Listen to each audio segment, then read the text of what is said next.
L death note का frictional character भले ही क्यों ना हो, लेकिन डेथ नोट में अगर कोई कैरेक्टर है जिसने हमें सबसे ज़्यादा इम्प्रेस किया है तो वो एल है।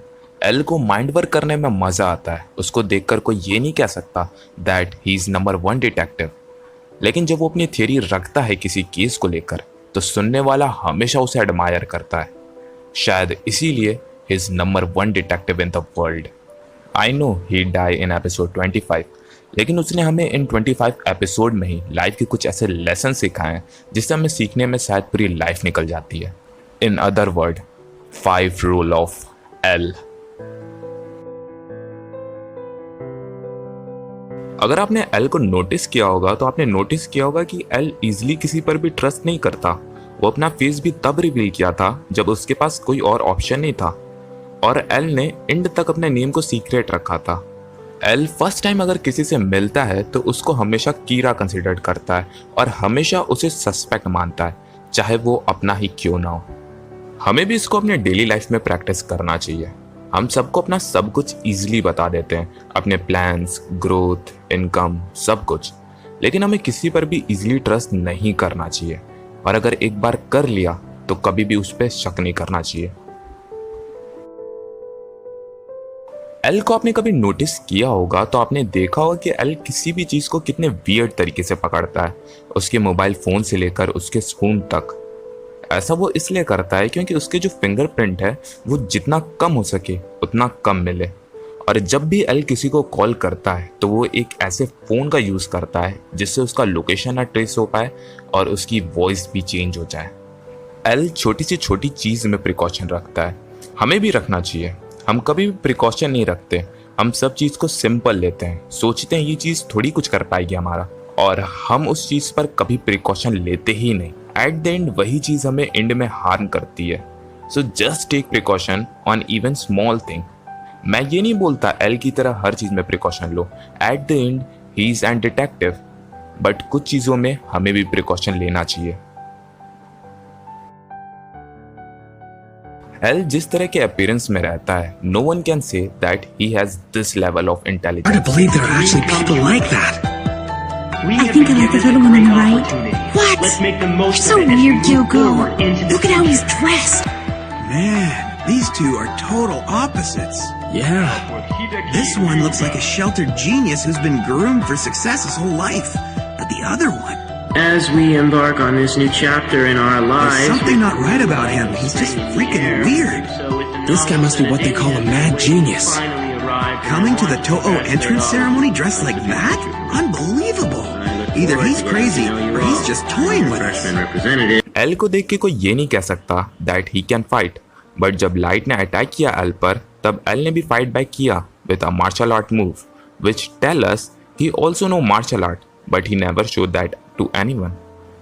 एल कभी शो ऑफ नहीं करता, he is too rich, but वो अपनी अपीयरेंस बिल्कुल नॉर्मल रखता है।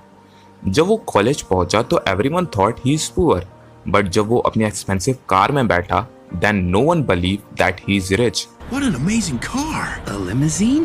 well, That kid must come from some serious money. Plus he's at the top of the class? Where's the justice? L normal बैठने में comfortable feel नहीं करता, सो ही seat as he want. वो ये नहीं सोचता कि दूसरे इसके बारे में क्या सोचेंगे, he just do that thing which make him comfortable. और हमें भी इस रूल को फॉलो करना चाहिए। हमें भी वर्ल्ड को अपना ट्रू साइड दिखाना चाहिए, जैसे हम हैं, ना कि जैसे हम दिखाते हैं। We always do show off on little little thing. आप एल की बात छोड़ दो, जो बिजनेस लीडर हैं जिनके पास बहुत पैसा है वो भी कभी शो ऑफ नहीं करते, वो भी एकदम सिंपल लाइफ स्पेंड करते हैं। तब हम क्यों शो ऑफ करते हैं? एल की सबसे खास बात है कि वो हमेशा अपने डिसीजन पे भरोसा रखता है। जब लाइट कीरा के सस्पेक्ट से हट गया था और सब उसको इनोसेंट मान लिए थे, तब पर भी एल को अपने डिसीजन पे पूरा भरोसा था। जबकि लाइट को इनोसेंट प्रूफ खुद डेथ नोट के रूल्स ने किया था। सारे प्रूफ लाइट को इनोसेंट कंसिडर कर रहे थे। सब यही सोच रहे थे कि लाइट कीरा नहीं हो सकता, लेकिन एल को अपने ऊपर भरोसा था। वो जानता था उसका डिसीजन रॉन्ग नहीं हो सकता। जब किसी को भरोसा नहीं था एल के ऊपर, तो एल को खुद पर भरोसा था कि लाइट कीरा है। और this is big thing, he believe in himself. और हम एल से ये चीज़ सीख सकते हैं। अगर हम अपने पैशन को फॉलो कर रहे हैं, चाहे वो बिजनेस हो, एक्टिंग हो, स्पोर्ट्स हो या फिर कुछ भी, चाहे आपके डिसीजन को सब गलत बोल रहे हो, चाहे सब आपके साथ ना हो, लेकिन आपको हमेशा अपने डिसीजन पर भरोसा रखना चाहिए, जैसे एल रखता है।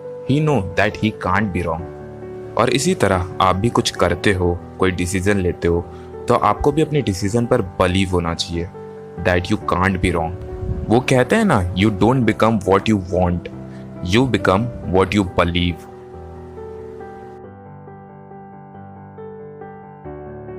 Elon Keira taught me life is boring without rivals। अगर मैंने अभी तक किसी भी बेस्ट राइवल को देखा है तो वो एल और कीरा है।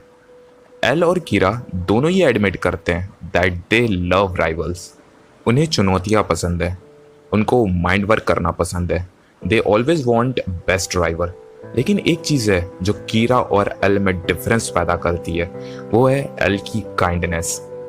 एपिसोड 25 में एल को ये बात पता चल गई थी that he is going to be die, but L ने तब पर भी अपने सबसे बड़े राइवल लाइट से एंड में माफी मांगी थी। He know that Light is wrong but kindness make difference. Light के पास फीलिंग खत्म हो गई थी, he doesn't care what happened to anyone, but L cares. L की यही बात दूसरों से एल को अलग बनाती है, एल की kindness. At the end L भले ही मर गया हो, लेकिन कहते हैं ना, लेजेंड्स नेवर डाई।